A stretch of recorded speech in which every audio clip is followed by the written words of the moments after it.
भगवान का एक भक्त हुआ। उसका नाम था सालवेग।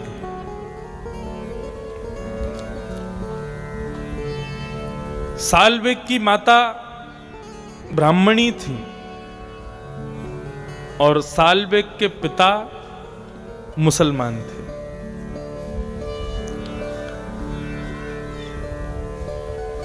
किसी राजा के सिपाही थे सालवेग के पिता। हठ पूर्वक एक ब्राह्मणी कन्या का हरण कर लिया और जबरदस्ती ब्याह करके उसको गर्भवती बना दिया।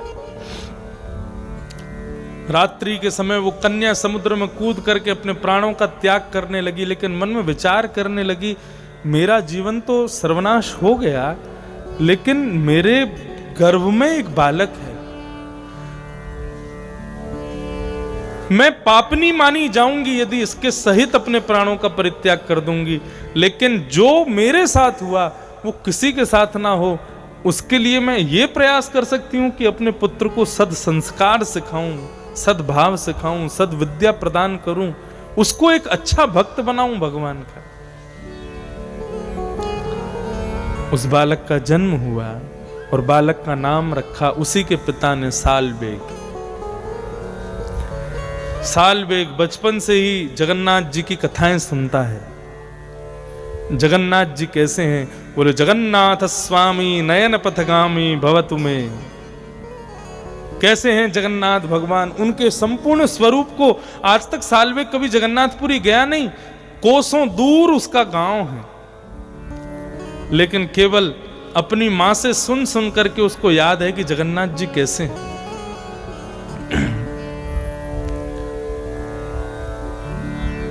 एक दिन छत पर बैठा था तो देखता है कि गांव के कई परिवारी जन बैलगाड़ियों में सामान रख करके जा रहे हैं और जगन्नाथ भगवान का कीर्तन कर रहे हैं।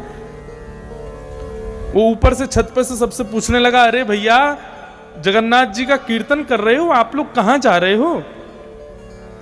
सब कहने लगे, अरे बेटा सालवेग, श्री जगन्नाथ महाप्रभु अब रथ पर विराज करके समस्त भक्तों के मध्य से दर्शन देते हुए गुंडीचा जाएंगे। उनका दर्शन करने के लिए लाखों लोग पहुंच रहे हैं, हम भी वहीं जा रहे हैं। हमारी जो कथा स्थल है वो गुंडीचा मंदिर है, जहां पर रथ से ठाकुर जी जाते हैं। जो लोग खंडवा से जा रहे हैं, हमारे सरदार जी तो जा रहे हैं, और भी कई लोग खंडवा से पहुंच रहे हैं। जगन्नाथपुरी जो लोग नहीं आ पाएंगे वो लोग 12 तारीख से आस्था चैनल पे उस कथा का दर्शन करना। तो वहां हमारे ठाकुर जी का उत्सव है, हर वर्ष ये उत्सव होता है। और देखो, इस वर्ष तो चलो ठीक है, कोरोना काल भी थोड़ा थोड़ा शुरू हो गया, तो अभी हमारा भी जाना तो निश्चित है ही है। थोड़ा स्थान परिवर्तित हो रहा है, पहले बड़े इसी प्रकार माहौल में कथा हो रही थी, लेकिन अभी ऐसा है कि किसी बड़े हॉल में कथा क्रम रखेंगे। वो सब वहाँ व्यवस्थाएं चल रही हैं, फिर कैसा क्या होता है सब अभी चल रहा है बात। इस साल जो लोग जगन्नाथपुरी नहीं जा पा रहे उनको मैं अभी से निमंत्रण दे जाऊं। हमारे ठाकुर जी का हर साल उत्सव होता है 11 से 17 जनवरी, यानी कि मकर संक्रांति को हमारे ठाकुर जी का जन्मदिन होता है। और हर साल वो जन्मदिन अलग अलग स्थानों पर मनाया जाता है। आपके यहाँ भी 2 से 8 जनवरी तक कथा होती है। 8 जनवरी को यहाँ कथा, अगली साल जो भी महानुभाव पधारे उनको प्रणाम करके, और फिर 10 जनवरी को सब लोग पहुंच जाना। कहाँ अगली साल कथा होगी? अयोध्या में, अवध में। अवध में हमारे ठाकुर जी का जन्मोत्सव होगा और उस कथा में दास भी सेवा करेगा कथा की, और सायंकालीन सत्र में हमारे जगत गुरु रामानुजाचार्य श्री राघवाचार्य जी महाराज भी कथा की सेवा करेंगे। अभी जगन्नाथपुरी में सुबह के सत्र में दास भागवत की कथा करेगा और शाम को 5 साढ़े 5 बजे से उत्सव होगा, तो 4 बजे से 5:30 बजे तक पूज्य पिताजी महाराज उद्धव गोपी संवाद पर प्रवचन किया करेंगे रोज। तो ये जगन्नाथपुरी का ऐसा क्रम रहेगा। तो हमारी जो कथा है वो गुंडीचा में है। जगन्नाथ मंदिर और गुंडीचा मंदिर इस बीच ही रथ यात्रा होती है। भगवान मंदिर से आते हैं, रथ में बैठते हैं और गुंडीचा जाते हैं। गुंडीचा बोलते हैं मौसी का घर है, और वहां ठाकुर जी फिर रहते हैं 6-7 दिन, वहां रह के फिर दोबारा रथ में बैठ के वापस आते हैं। लेकिन एक अप्रकट लीला वहां की है।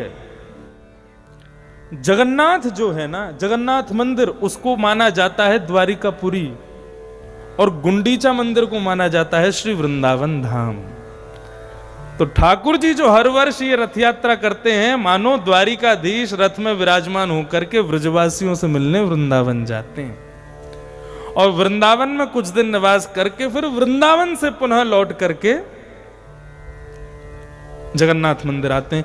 इस बात का प्रतिपादन तब हुआ जब भगवान जगन्नाथ रथ यात्रा में रथ पर आरूढ़ होकर जाते थे, तो जब जगन्नाथ मंदिर से गुंडीचा जाते थे तो चैतन्य महाप्रभु भावावेश में आकर के नृत्य करते हुए, उछलते कूदते हुए जाते थे। क्यों? वृंदावन जा रहे हैं।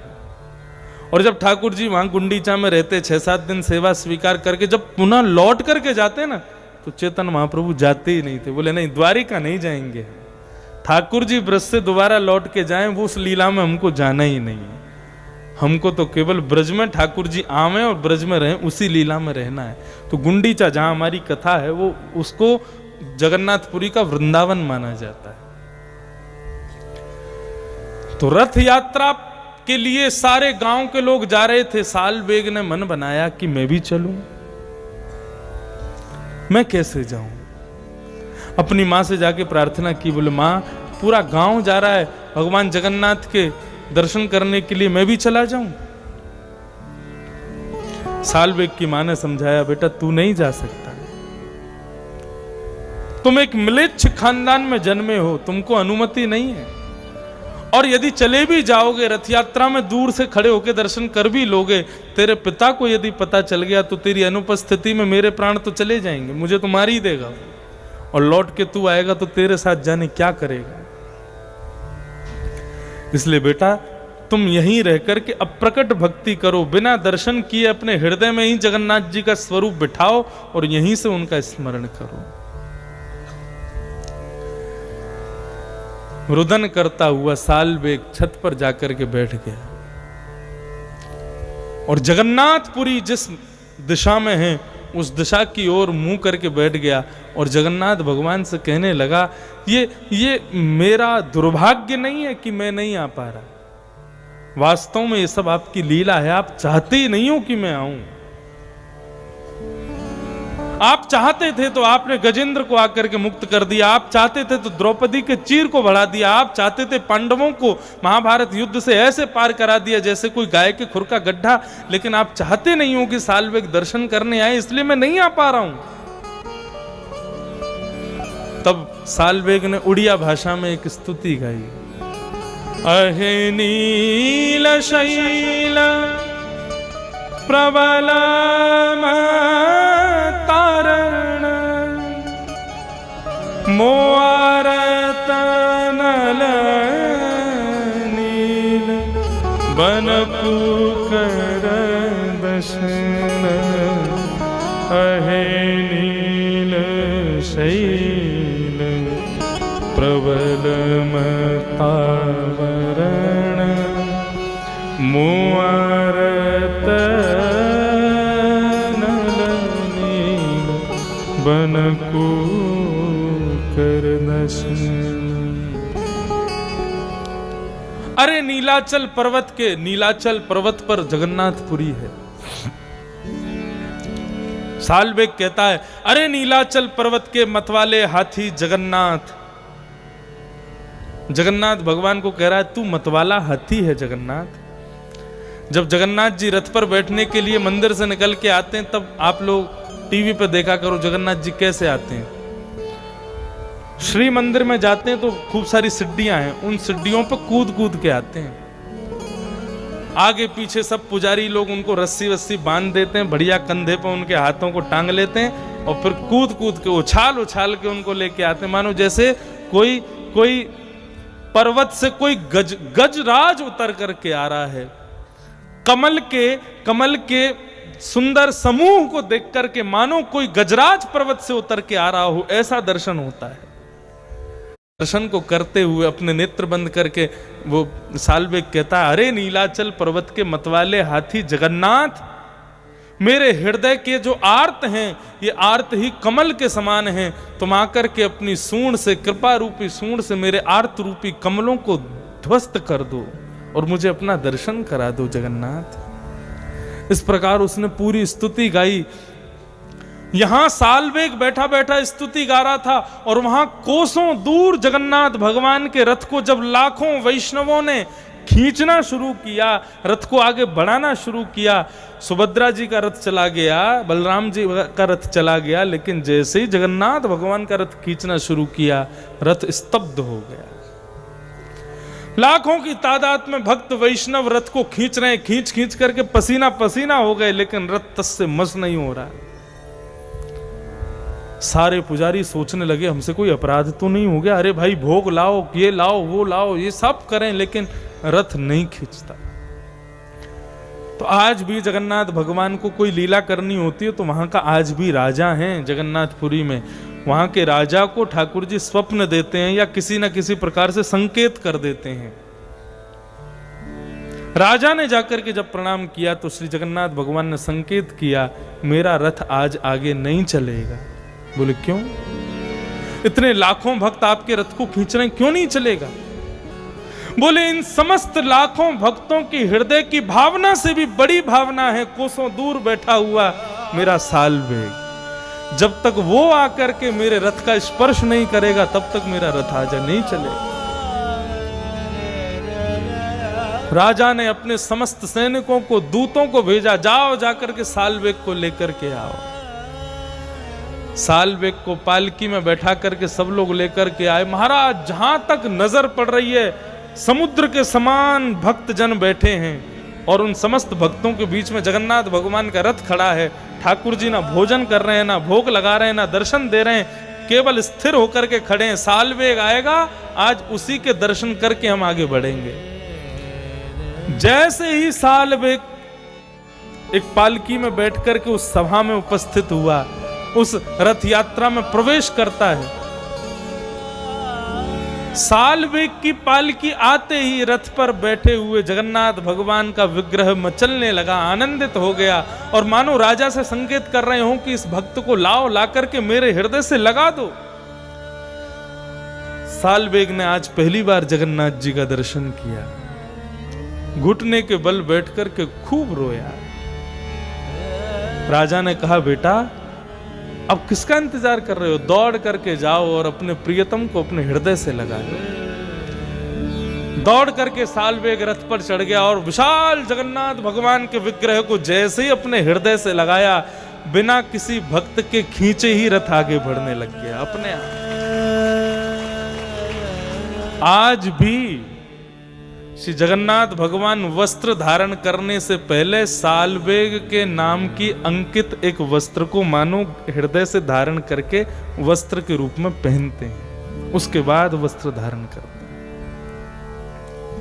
ऐसे कृपालु श्री जगन्नाथ भगवान, इसको कहते हैं अहेतुकी भक्ति। क्या कहते हैं? और ऐसी भक्ति होना ही हमारा परम धर्म है, यही हमारा परम धर्म है।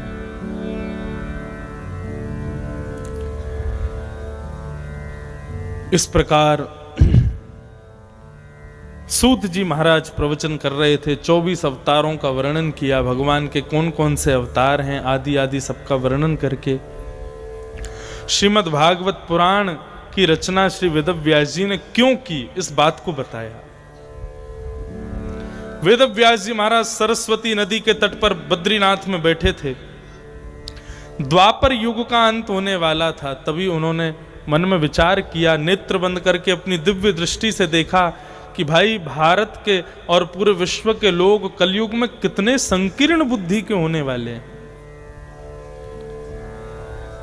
ये मानव अपना कल्याण कैसे करेगा? इस चिंता में आकर के श्री वेदव्यास जी महाराज ने सोचा कि मैं कुछ लिखूं। तब बंधुओं पहले केवल एक ही वेद था, प्रणव यानी कि ओम, ओमकार, केवल एक वेद था पहले। लेकिन फिर उन्होंने एक वेकम चतुर्विधम, उसको 4 वेदों में परिणत कर दिया, ऋग्वेद, यजुर्वेद, सामवेद, अथर्ववेद, उसका विस्तार कर दिया। लेकिन विस्तारीकरण करके भी मन को शांति नहीं हुई। वेद इतने कठिन हैं, हर कोई पढ़ नहीं पाता। वेद के पढ़ने वालों के नियम इतने हैं, शिखा सूत्र होनी चाहिए, ब्राह्मण कुल होना चाहिए, तभी वेद पढ़ सकते हो, अन्यथा नहीं पढ़ सकते। आदि आदि सब नियम बना दिए, मानव कल्याण फिर भी नहीं हुआ। महाभारत आदि इतिहास लिखे और उसके बाद 18 उपपुराण लिखे और 17 महापुराण लिखे। इस प्रकार वेद व्यास जी महाराज लिखते ही चले गए, लेकिन मन को शांति नहीं मिली। तब एक दिन बड़े दुखित मन से बैठे थे सरस्वती के तट पर, तभी वहां पर श्री नारद जी महाराज का आगमन हुआ। बहुत ध्यान से सुनना। नारद जी महाराज ने आकर के कहा, वेद व्यास जी आप दुखी क्यों हो, आपका चेहरा इतना मुरझाया हुआ क्यों है? तब श्री वेद व्यास जी महाराज ने कहा, बोले मैं इतना कुछ लिख चुका हूं मानव कल्याण के लिए, लेकिन पता नहीं मेरे मन को संतोष नहीं हो रहा। मुझे लग रहा है शायद अभी भी कहीं कुछ रह रहा है, कुछ कमी रह गई है। तब श्री नारद जी महाराज बोले, आपको बुरा ना लगे तो मैं बताऊं क्या कमी रह गई है? हाँ बताइए। तब श्री नारद जी कहते हैं, भवतानुदित प्रायम यशो भगवतो मनम ये नैवासो न तुष्येत मन्ये तद्दर्शनम खिलम।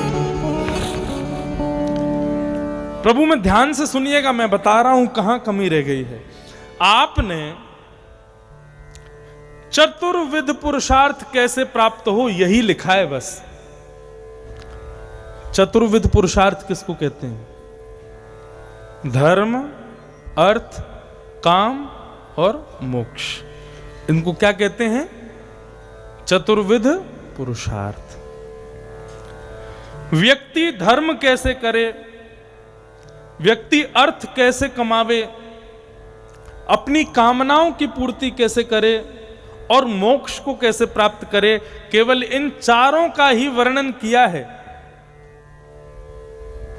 हर जगह पे। लेकिन यदि कोई व्यक्ति भगवत प्राप्ति करना चाहता, उसके लिए आपने कोई मार्ग नहीं बताया। भगवत प्राप्ति का मार्ग क्या है? जिसको ना धर्म चाहिए, ना अर्थ चाहिए, ना काम चाहिए, ना मोक्ष चाहिए, केवल और केवल सांवरा चाहिए, जिसको राधा रमन लाल चाहिए, जिसको केवल ठाकुर जी से प्रीति करनी है, प्रेम करना है, उसके लिए आपने क्या लिखा? वेद व्यास जी बोले, ऐसों के लिए तो मैंने कुछ भी नहीं लिखा। बोले इसीलिए मन अशांत है। धर्म, अर्थ, काम, मोक्ष तो व्यक्ति कई बार अपने पूर्व जन्मों के कृत्य के अनुसार भी प्राप्त कर लेता है, लेकिन भगवत प्राप्ति कैसे करेगा ये आपने कहीं नहीं बताया। आपने सब जगह केवल भगवान है, भगवान है, भगवान है, भगवान को इतना डरावना बना दिया, सब डरते रहते हैं उनसे। वो भगवान किसी के बुलाने पर माखन खाने भी आते हैं। छछिया भरी छाछ पर नाच नचायो, एक श्लोक तो इतना सुंदर है, वो मैं कहता हूं तो मुझे आनंद आ जाता है। यस्या लिंदे ब्रह्म वसता आहा। ऐसे ब्रह्म का आपने कहां वर्णन किया है? कैसे ब्रह्म का? श्रुतिम अपरे स्मृतिम अपरे नीतिम अपरे भजन्तु भव भीता अहम तु नंदम वंदे यस्या लिंदे ब्रह्म वसता। कितना सुंदर वर्णन है, ध्यान से सुनना। ब्रह्मा जी कह रहे हैं कि मैं पर ब्रह्म को खोजने निकला। तो पर ब्रह्म को खोजने के लिए सबसे पहले मैं कहां गया? श्रुतियों के पास गया। श्रुति किसे कहते हैं? वेद। तो जब मैंने वेद में खोजा तो मुझको भगवान नहीं मिले। उसके बाद कहां गया? बोले मैं स्मृतियों के पास गया, मुझे स्मृति में भी भगवान नहीं मिले। फिर कहां गए? बोले नीति शास्त्र के पास गया, लेकिन नीति शास्त्र पढ़ करके भी मुझको भगवान नहीं मिले। फिर कहां गए? बोले बड़े बड़े भजन करने वाले तपस्वियों के पास गया, मुझे वहां भी भगवान नहीं मिले। तब किसी ने कहा तो फिर भगवान मिले कि नहीं मिले? बोले मिले ना। बोले कहां मिले? बोले अहम तु नंदम वृंदे। जब मैं वृंदावन में गया और नंद भवन के सामने से निकलने लगा तो मैंने क्या देखा? बोले यस्या लिंदे ब्रह्म वसिता। बोले जब मैं वृंदावन में गया तो वृंदावन में नंद भवन की दहली, दहली समझते हैं, सब समझते हैं आजकल, लेकिन दहली होती है छोटी छोटी। आप लोग पुराने मंदिरों में जाओगे जो आज से 100, 150, 500 साल पहले बने, उनकी दहली कितनी ऊंची होती है, लोग उनको प्रणाम करके भीतर प्रवेश करते। पहले के घरों में भी दहली ऊंची होती थी। क्यों? कहीं कोई सर्प, कहीं कोई कीड़ा मकोड़ा भीतर से रेंगने वाला कोई भीतर सहजता से आ ना सके, इसलिए घर की दहलियां ऊंची बनाते थे। और छोटे छोटे बच्चे ये घर से बाहर ना भाग जाएं, इसलिए भी ऊंची बनाते थे। अम्मा जी कहते हैं जब मैं वृंदावन में नंद भवन के सामने से निकलने लगा तब मैंने क्या देखा? बोले नंद भवन के दहली पर नन्ना सा एक बालक दहली को पार करने के लिए अपना एक पैर पल्ली तरफ लटका करके खड़ा है और उसी दहली पे ही टिक गया है। अब ना यहां उतर पा रहा है ना वहां उतर पा रहा है। कई बार आपने छोटे छोटे बालकों को देखा हो, जब वो धीरे धीरे थोड़े बड़े हो जाते हैं, 1 वर्ष की आयु हो जाती है, तो वो धीरे धीरे बिस्तर से उतरना शुरू करते हैं। कैसे उतरते हैं? चद्दर को पकड़ लेंगे जोर से और फिर अपने एक पाम को नीचे लटकाएंगे और एक पाम को नीचे लटका के फिर धीरे धीरे धीरे धीरे नीचे छोड़ेंगे खुद के शरीर को। चद्दर नहीं छोड़ते, उनको पता है कि हम गिर जाएंगे। और कई बालक तो इतने चतुर और होते हैं, ऊपर से तकिया फेंक देते हैं नीचे, गिरेंगे तो यहाँ पे गिरेंगे, लगेगी तो भी नहीं। तो धीरे धीरे धीरे धीरे उतरते। अब कई बार बालक चले जाते नए घरों में, अब वो अपने कमरे वाला जो उनका फॉर्मूला है वो नए घर के बेड पे जब अपनाते हैं, वो बेड है ऊंचा। तो कई बार क्या होता है, बालक जब जैसे ही नीचे उतरने लगता है तो उसको देखता है, वो दूसरा पैर जो नीचे उसकी उंगलियां हिलाता रहता है कि जमीन आई कि नहीं आई। और कई बार क्या होता है, बिस्तर बहुत ऊंचा होता है तो बालक वहीं टिक जाता। अब उसको लगता अब तो बेटा तू गया, अब तू गिरेगा नीचे। फिर वो जोर जोर से रोता है, मैया को बुलाता है कि बचाओ, फिर उस बालक को उठाते। ये ऐसा कभी कभी घटना होती है ना। ब्रह्मा जी कह रहे हैं ऐसे ही नंद भवन की दहलीज को पार करते हुए मैंने उस ब्रह्म को देखा। और कैसा देखा? बोले उसी पर लदा हुआ देखा, ये स्या लिंदे, जो दूसरी तरफ अपने पैर को टेक ही नहीं पा रहा, ऐसे रूप में मैंने ब्रह्म को देखा। वेद व्यास जी से नारद जी ने कहा, क्या आपने ऐसे रूप का कहीं वर्णन किया? ब्रह्मा जी वेद व्यास बोले, नहीं, ऐसा रूप तो मैंने कहीं नहीं वर्णन किया। बोले इसीलिए तो मन अशांत है। आपने केवल द्वारिकाधीश को शंख चक्र गदा पद्मधारी और महाराज गीता का संभाषण कर रहे हैं, रथ चला रहे हैं, बड़े बड़े योद्धाओं के बीच में बैठे, ऐसा ही कृष्ण को दिखाया। ये छछिया भरी छाछ पे नाच नचायो वालों कन्हैया आपने कहीं नहीं दिखाया। उसका दर्शन कराओ, तब मन को शांति होगी।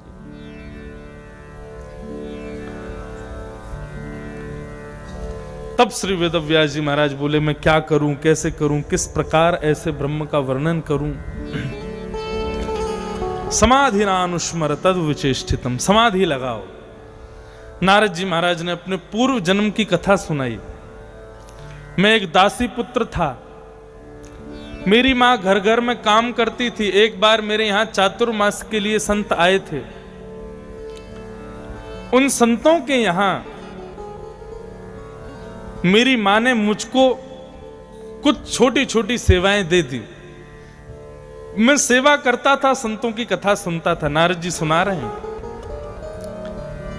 4 महीने बाद जब संत जाने लगे तब मैंने उनसे कहा कि मुझे अपने साथ ले चलो, मुझे अब यहां नहीं रहना। तब मेरी मां ने कहा कि भाई ये तो मेरी बुढ़ापे की लाठी है, ये कहां जाएगा मुझे छोड़ करके। तब संतों ने कहा, बेटा अभी तुम मां की सेवा करो, हम तुमको एक श्लोक दे जाते हैं, इस श्लोक का जितना हो सके गान करना। तब उन संतों ने मुझे एक श्लोक प्रदान किया। नमो भगवते तुभ्यं वासुदेवाय धीमहि प्रद्युम्नाय निरुद्धाय नमः संकर्षणाय च। ओम नमो भगवते वासुदेवाय। ये मंत्र मुझे प्रदान किया। इस मंत्र का आश्रय लेकर के नारद जी महाराज कहते हैं, मैंने खूब जप किया, खूब नाम गाया। एक दिन मेरी मां को एक सर्प ने डस दिया, मेरी मां की मृत्यु हो गई। मां का संस्कार करके मैं वन में निकल गया और वन में जाकर के मैंने खूब इस मंत्र का जाप किया। मेरे हृदय में ठाकुर जी का एक स्वरूप प्रकट हो गया। मैं उस स्वरूप का दर्शन करके आनंदित होने लगा, लेकिन तत्क्षण ही वो स्वरूप अंतर ध्यान हो गया। जैसे अंतर ध्यान हुआ, मैंने विरह से कातर होकर के नेत्र खोले और कहा, हे प्रभु, हाँ नाथ, कहाँ हो? तब आकाशवाणी हुई कि नारद, हे बालक, तुम अभी मेरी प्राप्ति के लिए परिपक्व नहीं हो, मैंने अपना दर्शन करा दिया है। बस अब इसी दर्शन का चिंतन करते करते अपने प्राणों का त्याग कर देना, अगले जन्म में तुम्हें मेरी प्राप्ति होगी। मैंने उसी स्वरूप का चिंतन किया, खूब मंत्र का गान किया। प्रलयकालीन समुद्र में जब समुद्र ये पूरा संसार डूब गया, मेरी मृत्यु हो गई, तब अगले जन्म के रूप में मैं भगवान का दास हरिदास नारद बन करके प्रकट हो गया। आज मैं हरिदास हूं। देवदत्तामिमां वीणां स्वर ब्रह्म विभूषितां मूर्छयित्वा हरिकथां गायमानश्चराम्यहम्। ये देवदत्ता वीणा है। नारद जी अपनी वीणा दिखाने लगे, बोले ये वीणा है, ये वीणा मुझको भगवान ने दी है। मैं इस वीणा पर भगवान के मंगल में गीत गाता हूं, मंगल में कीर्तन गाता हूं, मंगल में भजन गाता हूं। बंधुओं, भगवान ने हम सबको एक एक वीणा दे रखी है कंठ के रूप में। किसी की वीणा सुधरी हुई है, सुरीली है, किसी की वीणा उतरी भई है, कंसुरी बेसुरी है, लेकिन वीणा सबके पास है। लेकिन प्रयास करो, अपनी उस वीणा से जितना हो सके ठाकुर जी की सेवा करो, जितना हो सके भगवान का भजन करो।